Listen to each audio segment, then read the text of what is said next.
All right, what is up, friend and fellow anti-netter, my analog knowledge revolutionaries, and those who know that writing by hand, the old way, the analog way, is the freaking best way for producing genius level work, for producing outcome that actually matters and not some chat GPT level bullcrap.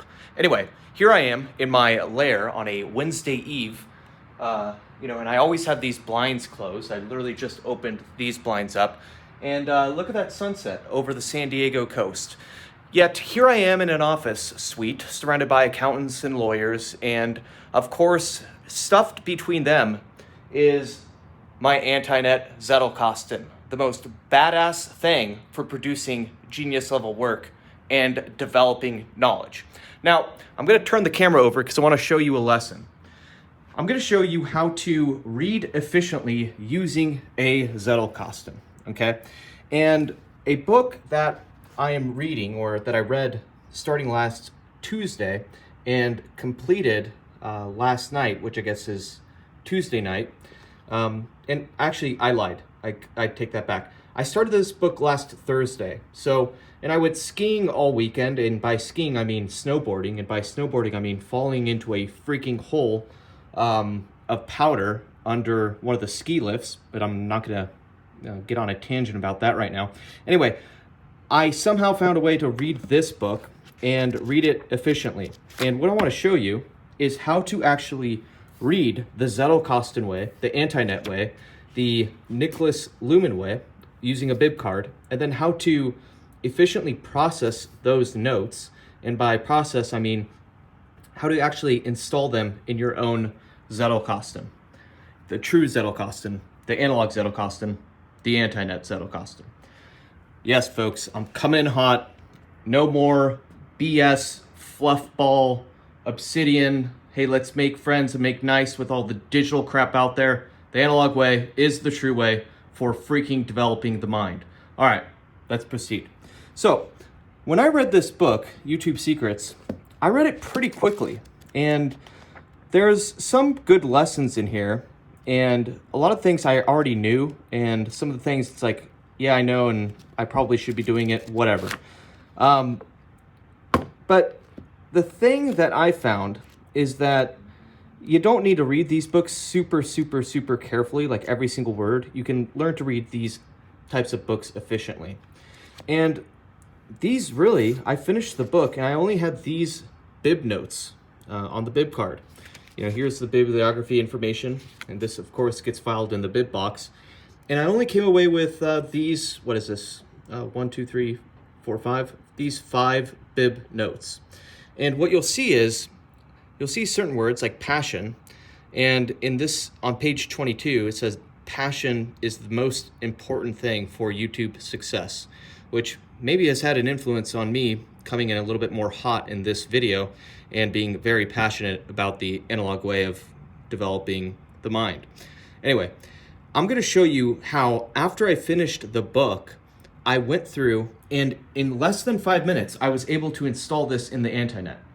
This is something that I want to be clear on. With Obsidian and those digital tools, what ends up happening is that the process of selecting material, aka selecting material from which to read, and then extracting the material onto a bib card, when you do it the analog way, there's a lot more friction there. When you do it the digital way, very quickly, you can be creating a massive mess of just an endless amount of information.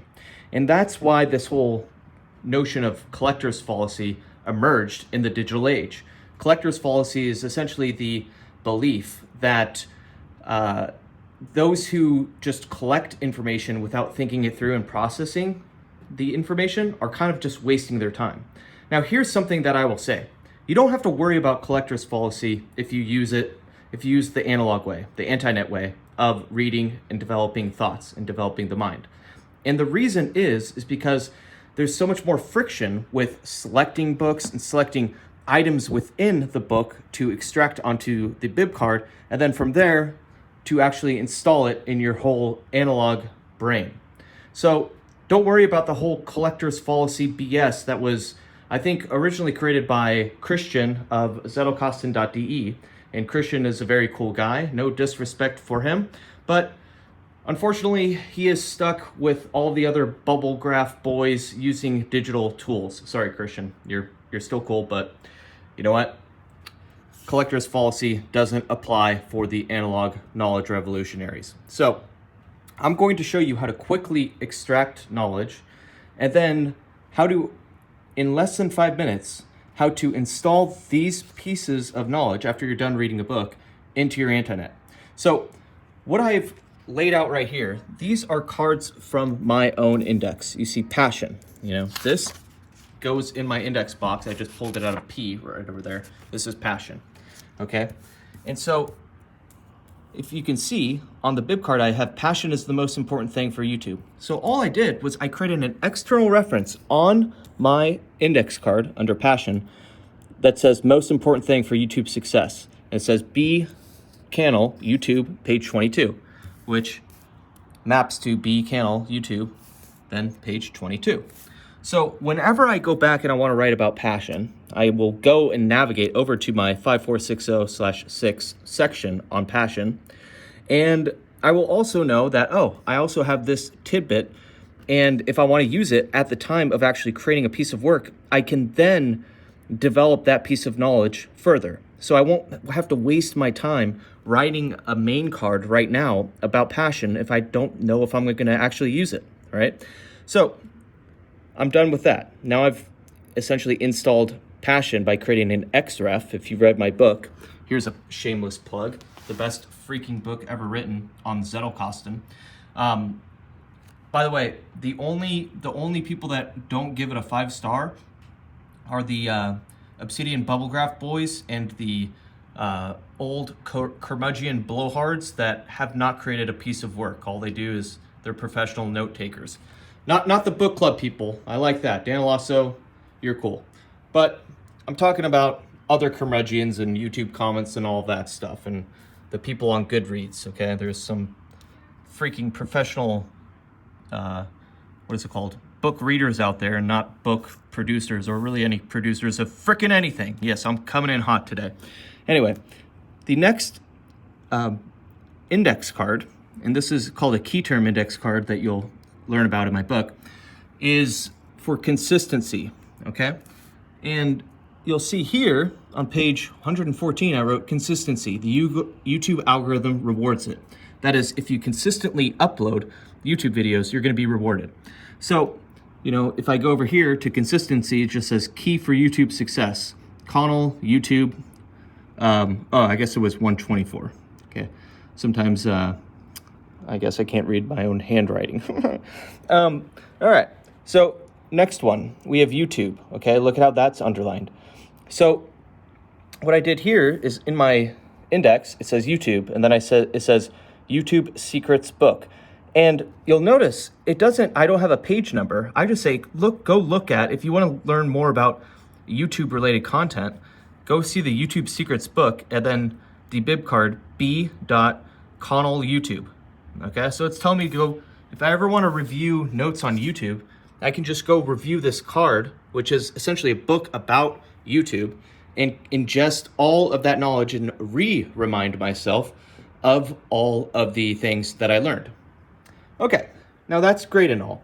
However, I will say this. There was one note here that I actually deemed it to be valuable, and I deemed it valuable enough that I wanted to create a main card for it. And you'll see that that's on page 128. It says YouTube metrics that matter. And so what I did was I created a main card for it. And where did I create the main card? Well, I went over to YouTube and I said, I had already, because I don't know if you guys know this, but I'm an underground legend in the world of online paid advertising.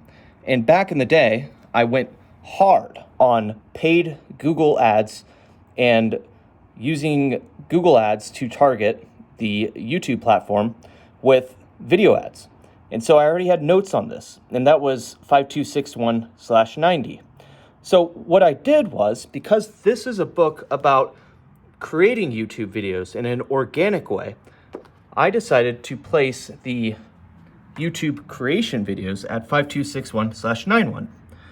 So it's right after. And what you'll see is I then created the 4 YouTube metrics that matter. And this is from the book. Click-through rate, average view duration, average percentage viewed, average views per viewer. And then at the bottom, I reference where it came from. Again, B. Connell YouTube, page 128, which corresponds to my bib card. And I read this book pretty freaking fast. I extracted all of this knowledge really fast, and this took me maybe at most 5 minutes today.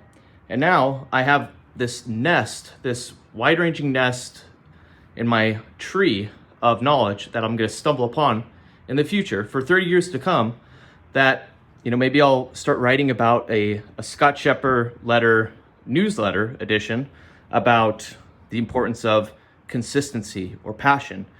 And just from that piece of reading over the weekend, it will have the opportunity that material to be used and developed in a just-in-time fashion.